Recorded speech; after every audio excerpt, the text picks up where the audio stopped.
Thank you, Mr. Chair. First of all, Mr. Rivas, pleasure spending some time with you in my office earlier in this week. My first question is for you.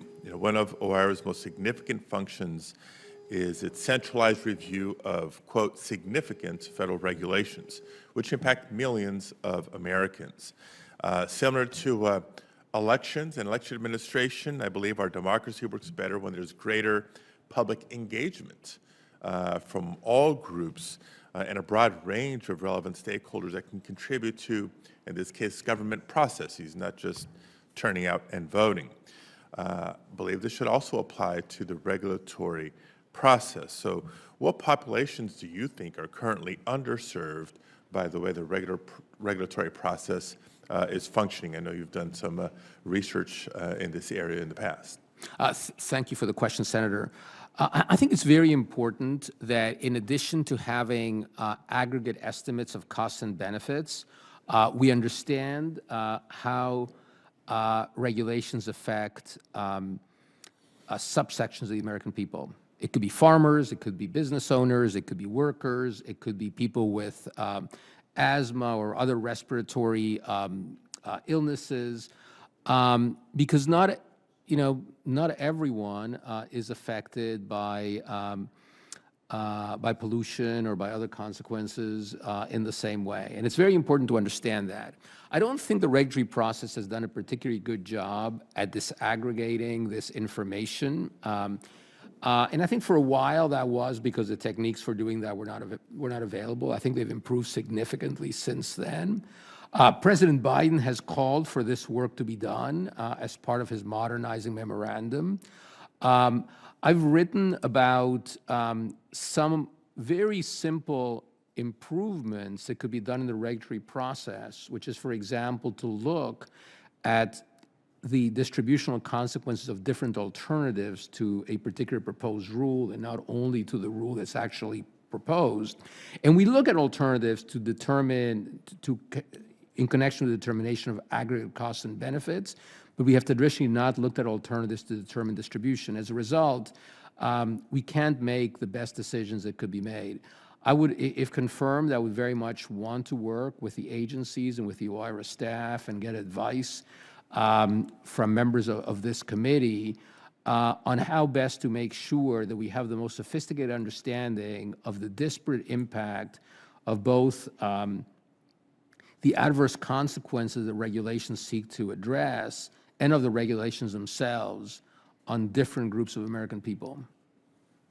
Well, I appreciate your thoughtfulness on this and already coming forward with some suggestions or recommendations on how to improve the process and, frankly, make it more equitable as a result. I know some of my colleagues, Senator Peters, Senator Sinema, and others have talked about the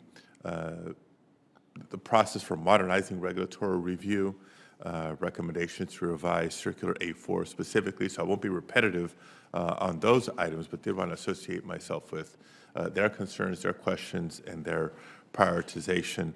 In the time remaining, I'll turn to Mr. Shriver. And this is a little bit of a follow-up to questions from Senator Rosen on the topic of, she was specific to cybersecurity, sort of workforce concerns in general.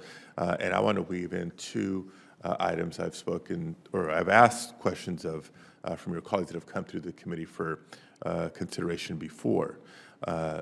Talk specifically about the need for STEM talent as we recruit, as we retain workforce, and diversity within that cohort. And yes, I'm proud to speak as a graduate from MIT with a mechanical engineering degree, trying to up the ranks of STEM talent on this side of the dais.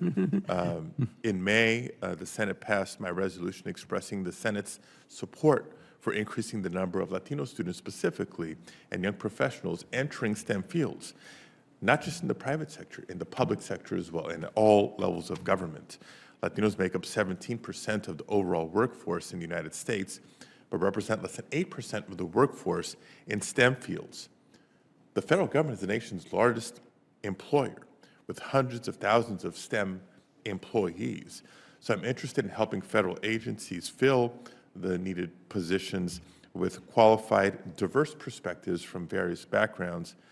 Mr. Shriver, would appreciate any thoughts you may have on how to build a more diverse STEM pipeline and workforce for the federal government. Thank you, Senator Padilla, for your question. And I think you've put your finger on a critical issue for the federal government. We absolutely need to have diverse pools of talent, pipelines of talent into federal positions. We have been meeting with colleges and universities around the country, including HBCUs, MSIs, and what we're hearing from them is, number one, that they would like to see more recruiting from the federal government, but number two, only if that recruiting actually leads to real positions. And we have had a real drop-off in the number of interns that have been brought into the federal government. So one of the priorities that I've been working on in my current role under Director Ahuja's leadership is how can we reinvigorate our early career talent hiring. And there are multiple ways that we're working on that. We did implement some streamlined hiring authorities that had been enacted under the previous administration for post-secondary interns and college graduates. We are taking a fresh look at our Pathways program, which is the primary program that agencies use to hire interns and recent college graduates. And we are working on new guidance on paid internships. Under President Biden's executive order on diversity, equity, inclusion, and accessibility, he directed OPM and OMB to issue guidance to agencies on how to increase the number of paid internships and decrease agency reliance on unpaid internships, which of course are obstacles to participation in federal opportunities. So I look forward to OPM with OMB issuing that guidance later this year, and we will continue to engage with the communities to make sure that we're living up to what the law requires, which is the federal government should be recruiting from all segments of society. Great. Thank you very much. Look forward to following up on both of these items with both of you. Thank you, Mr. Chair.